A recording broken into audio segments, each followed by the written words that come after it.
দর্শক, আমি ঢাকায় একটি বাসাতে ভাড়া থাকি। তো আমি এখান থেকেই আমাদের পাশের রুমের এক ভাড়াটিয়া এখানে দেখতেছি, মানে কতক্ষণ থেকে অনেক কষ্টে বয়ে রয়েছে। তো আমি তার কাছে যাইতেছি, তার কি সমস্যা এটা একটু শোনার জন্য। আসসালামু আলাইকুম ভাই। ওয়ালাইকুম সালাম। ভাই, কালকা ঈদ, আজকে ঈদের আগের দিন, অর্থাৎ আজকে চাঁদ রাত কয় অনেকজনেই। তা আপনি এখানে এই যে ঈদের আগের দিন, মানে কখন ধরে আমি খেয়াল করতেছি রুম থেকে যে আপনি এনে মানে বসে থেকে খুবই কষ্টে আছেন। মানে কি সমস্যা আসলে যদি একটু বলতেন ভালো হইতো। ভাই কি কব, দুঃখের কথা। সবাই দেশে গেছে, আমি একলাই ফ্ল্যাট বাসার মধ্যে পড়ে আছি। দেশের মাটিতে যাইতে পারলাম না। এত বাড়ি গাড়ি টাকা পয়সা করে আমি কি করলাম, বাড়িতে যাইতে পারলাম না। 1200-1400 টাকা টিকিট লাগে। তাই টেনশন করতেছি আর বিড়ি টানতেছি, বাবা মার মুখ দেখতে পারতেছি না, খুব কষ্ট লাগতেছি। টাকা পয়সা থাকিয়াও কোনো লাভ হইতেছে না, গাড়িতে জাম, গাড়ি পাচ্ছি না। ও, মূলত সমস্যা এইটাই। আমি আরো ভাবছি না জানি কি হয়েছে, আপনি বাড়িতে যাইতে পারেন নাই ভাই, এটা দুঃখ করার কিছু নাই তো। হয়তো পরে যাবেন, ঈদের পরে যাবেন, না তো সামনে ঈদে যাবেন। সামনে ঈদেও যাইতে পারি নাই, আবার কুরবানি ঈদ, কুরবানিও দিতে পারলাম না। একটা কষ্টজনক না, খুব খারাপ লাগতেছে। ও, গত ঈদেও যান নাই? কত ঈদেও যাইতে পারি নাই, আরে, বউ পোলাবান সবগুলো নিয়ে আনা পড়ে আসি। ও এটা আপনার বাচ্চা?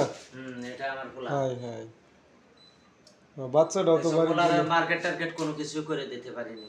তোমার মার্কেট করে দেন আঙ্কেল? না। আল্লাহ, কে মানে ভাবির জন্য মার্কেট করছেন? কারোই জন্য করিনি। আপনার নিজের জন্যও না? আরে, কার থেকে টাকা তুলতেই পারি না, তাহলে আর মার্কেটটা করবো কই? ও, ব্যাংক ট্যাঙ্ক সব কিছু বন্ধ করে দিছি। ব্যাংকে টাকা পান নাই? ব্যাংকে টাকা পাইনি, সব কার্ডের মধ্যে টাকা ঢুকে গেছে। তাহলে তো খুবই সমস্যা। তাহলে এখন কালকে যে ঈদ, তাহলে ঈদে কেমনে কি করবেন? এখন কি করবো দেখি, আলু আলু ডাল আর ডিম সেদ্ধ করে খাওয়া লাগবো। টাকা বাই করতে পারি নাই, মাছ গোস্ত আর কেমনে কিনবো। তো এটা খুবই কষ্টজনক কথা। দর্শক বন্ধুরা, আপনারা কথা শুনে অবশ্যই বুঝতে পারছেন, ওনার টাকা ব্যাংকে রয়েছে, অথচ ব্যাংকে কার থেকে টাকা বাইর করতে পারে না, এটিএম বুথ থেকে। এই জন্য কিন্তু উনি মার্কেট অথবা ঈদের জন্য যে বাজার খরচে কিচ্ছু করতে পারে নাই। তো মূলত এইগুলো ভাই ভাই, আবার এদিকে ঈদের সামনে বাড়ি যাইবো তাও যাইতে পারে না, এগুলো ভাই ভাই কিন্তু উনি মানে খুবই কষ্টে আছে। তো আর কি, আমি আপনাদের সাথে শেয়ার করলাম বিষয়টা আমি দেখা। তো তারপরে এখন আপনাদের বিস্তারিত আপনারা অবশ্যই কমেন্ট করে বলতে পারেন ওনার বিষয়ে কিছু যদি দেখি বলতে চান। কিছু টাকা টুকা দেওয়া যায় নাকি। তো উনি মূলত সমস্যায় আছে মানে টাকার জন্য। টাকাটা যদি উঠাইতে পারতো তাহলেও মানে একটা হয়তো আর কি, টাকাটা উঠাইতে পারে না, এই জন্য আর কি মূলত সমস্যা। সবাই কিন্তু গেছে গা বাড়ি। এই যে দেখেন বাসার ভিতরে প্রত্যেক বাসায় বাসায় শুধু তালা ঝুলা আছে, এই যে প্রত্যেকটা দরজার মধ্যে তালা। আপনার কথা পাও যা, দেখি কিছু টাকা পয়সা দেওয়া যায় নাকি। টাকা পয়সা দিতে বলবো?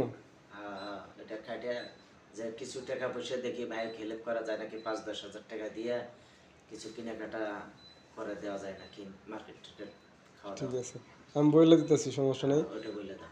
প্রিয় দর্শক, আপনাদের উদ্দেশ্যে আমি একটা কথা বলবো। তো আপনাদেরকে রিকোয়েস্ট করব, উনি খুবই কষ্টে আছে, বিশেষ করে টাকার জন্য। যদি আপনারা পারেন ওনাকে কিছু টাকা, যদি গেলে আপনারা অল্প অল্প করে কিছু টাকা পাঠিয়ে দিতেন, তাহলে উনি হয়তো ঈদটা ভালোভাবে কাটাইতে পারতো। তো এটা আপনাদের যার যতটুকু সমর্থ করে ওনাকে দিয়ে যদি হেল্প করতে পারেন সেই জন্য।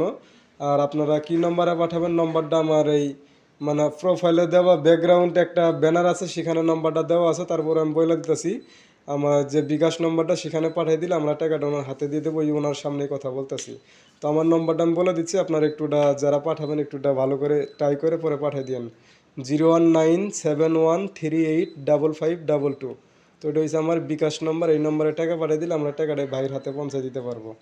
তো ভালো থাকবেন, আজকে এখানে বিদায় নিচ্ছি। তো ভাইকে অবশ্যই আপনার হেল্প করবেন আর ভিডিওটা বেশি বেশি করে শেয়ার করবেন।